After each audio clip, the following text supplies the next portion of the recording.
और क्या हालचाल। तो ड्रैगोनेट इमोर्टल एपिसोड 98 की शुरुआत होती है और हमें वांगलिंग को बताया जाता है जो कि अचानक एक अलग ही स्पेस में आ चुका था और यहाँ पर आते ही उसके सामने एक लड़की प्रकट होती है और इस लड़की का नाम होता है मेसी। अब जब यहाँ पर वांगलिंग को मेसी आता हुआ दिखती है तो उसके चेहरे पर मुस्कुराहट आ जाती है। अब जब वांगलिंग मेसी को दिखता है तो वो उसकी सुंदरता में खो जाता है कि इतनी सुंदर लड़की, लेकिन हमारा वांगलिंग था एकदम सख्त लौंडा, इसलिए उसे घंटा भी फर्क नहीं पड़ता कि कौन सुंदर है और कौन बदसूरत है। इतने में अब हमें मेसी को बताया जाता है जो कि वांगलिंग को देखकर इतना अंदाजा लगा लेती है कि वांगलिंग ने अभी तक एक भी लड़की को टेस्ट नहीं किया है। अब जब मेसी इस बात का अंदाजा लगाती है ना तो वो बहुत ही ज्यादा खुश हो जाती है कि ये बंदा तो सच में लॉयल बनेगा आगे चलकर।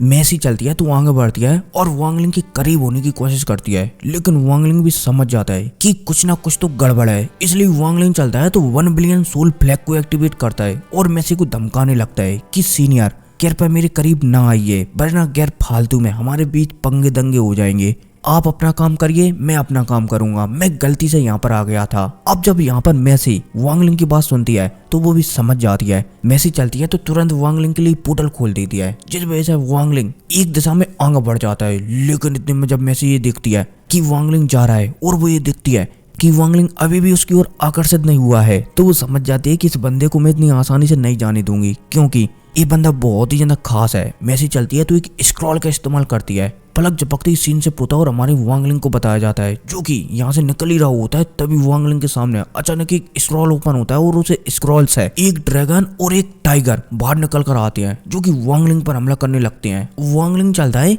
तो पहले हमले को तो डॉज करता है, दूसरे हमले में सेलेस्टियल शॉट का इस्तेमाल करता है, लेकिन जब वो ये दिखता है कि दोनों ड्रैगनों को बोले जाए तो टाइगर और ड्रैगन को नहीं हराया जा सकता तो वांगलिंग चलता है तो वो भी एक स्क्रॉल को ओपन करता है जो कि सेम टू सेम वैसा ही स्क्रॉल था जैसा कि मेसी का था।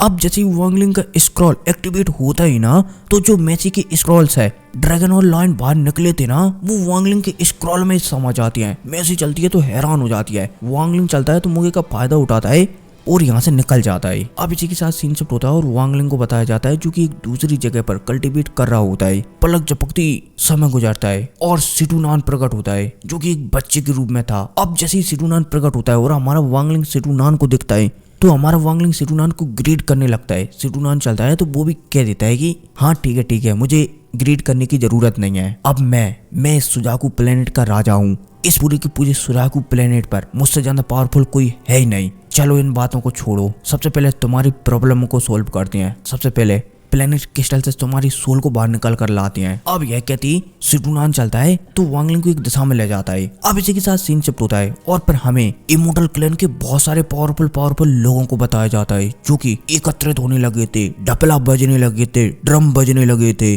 पावरफुल लोग जाग कर आ रहे थे और लगातार पाताल लोक से बाहर निकलते जा रहे थे। अब इसी के साथ सीन से पुता और पर हमें जो 14वें नंबर का सुजाकू है ना जुकू जी, उसे बताया जाता है जो कि अपने दोनों स्टूडेंटों को समझा रहा होता है कि बच्चों आज तुम्हारे जिंदगी और मौत का बैटल है, इसलिए ध्यान रहे, तुम्हें अपनी आत्मा का अंश लाना ही पड़ेगा। अब जब जुकू जी ये कहती है ना तो कियान पैन और ल्यू में कुछ समझ नहीं पाते। अब पलक झपकती जुकू जी के सामने इमोर्टल क्लैन के लोग प्रकट होने लगते हैं। इतने में अब हमें योनकू जी को बताया जाता है जो कि जुकू जी के सामने प्रकट हो जाती हैं और जुकू जी जब पूछने लगते हैं तो तुम्हारा क्या फैसला है, क्या तुम सुजाकू प्लेनेट को 2 भागों में बांटोगे या पूरे के पूरे सुजाकू प्लेनेट को डिस्ट्रॉय करोगे। अब जब युनको जी जुकू जी से कहते हैं ना तो जुकू जी जोर से हंसने लगता है। युनको जी चलता है तो जुकू जी के पास आता है और यहाँ पर एक बैरियर टाइप का बना लेता है ताकि उनकी बातें आस पास कोई सुन न सके।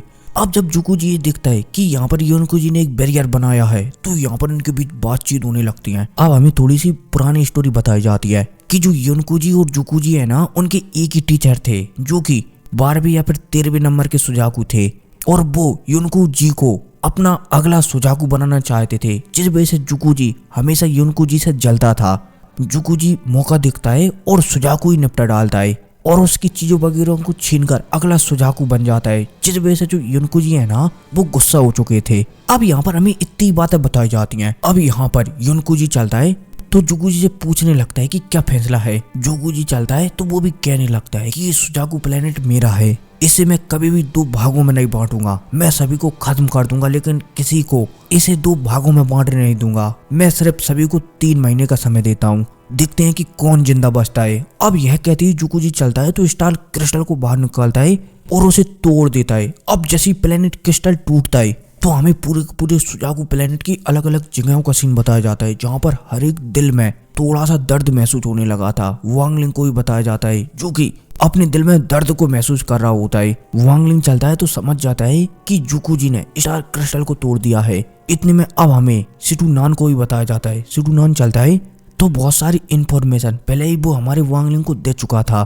कि तुम्हें अपनी आत्मा का अंश कैसे प्राप्त करना है, इसलिए हमारे वांगलिंग के पास भी बहुत सारी इंफॉर्मेशन आ चुकी थी। वांगलिंग जानता है कि सिटूनान अगर सुजाकू टॉम के अंदर जा सकता था तो शायद वो आसानी से उसकी सोल को ढूंढ लेता, लेकिन शायद वहां पर सोल ट्रांसफॉर्मेशन से लेवल से ऊपर के बंदे जा ही नहीं सकते। वांगलिंग समझ जाता है कि उसे ही अकेले जाना पड़ेगा। अब इतने में सिटूनान चलता है तो वांगलिंग को एक टोकन देता है और वांगलिंग से कहने लगता है कि जब भी तुम्हें सुजाकू टॉम से बाहर निकलना हो ना तो इसे एक्टिवेट कर देना, अपने आप पोर्टल खुल जाएगा और तुम सुजाकू टॉम से बाहर निकल सकते हो। अब जब वांगलिंग सिटूनान की बात सुनता है ना तो वांगलिंग भी समझ जाता है। अब वांगलिंग चलता है तो पलक झपकती यहाँ से गायब होता है। अब इतने में हमें बहुत सारे लोगों को बताया जाता है जो कि सुजाकू टॉम के अंदर ही जा रहे होते हैं और इनकी संख्या लाखों में थी। अब इतने में हमें एक पोर्टल टाइप के जगह को बताया जाता है जहाँ पर बहुत सारे बंदे अपनी बारी का इंतजार कर रहे होते हैं कि वो कब अंदर जाएंगे, क्योंकि सुजाकू टॉम के अंदर सिर्फ एक साथ 16 ही बंदे जा सकते हैं और जब तक सुजाकू टॉम में 16 में से कोई बंदा मरेगा नहीं या फिर वहाँ पर कोई बंदा वापस नहीं आएगा तब तक आगे बंदे नहीं जा सकते। इसलिए सभी के सभी बंदे यहाँ पर इंतजार कर रहे होते हैं। इतने में यहाँ पर वांगलिंग आता है। अब जैसे ही यहाँ पर वांगलिंग आता है तो वांगलिंग अपनी शक्तियों को चारों तरफ फैला देता है, जिस वजह से सभी के सभी लोग डर जाते हैं और कोई भी वांगलिंग को नहीं रोकता। वांगलिंग चलता है तो सबसे आगे जाकर खड़ा हो जाता है, लेकिन इतने में वांगलिंग की नजर एक और बंदे पर पड़ती है जो कि वांगलिंग को ऐसे घुंघरी भली निगाहों से देख रहा होता है। वांगलिंग चलता है तो उसे भी थोड़ा सा अनकंफर्टेबल सा महसूस होने लगता है और इसी अनकंफर्टेबल के साथ एपिसोड खत्म हो जाता है। लेकिन इसका नोबल एपिसोड एक पहले ही आ चुका है तो उसे आप देख सकते हो। जो भी है मिलते हैं अगली वीडियो में। Take care,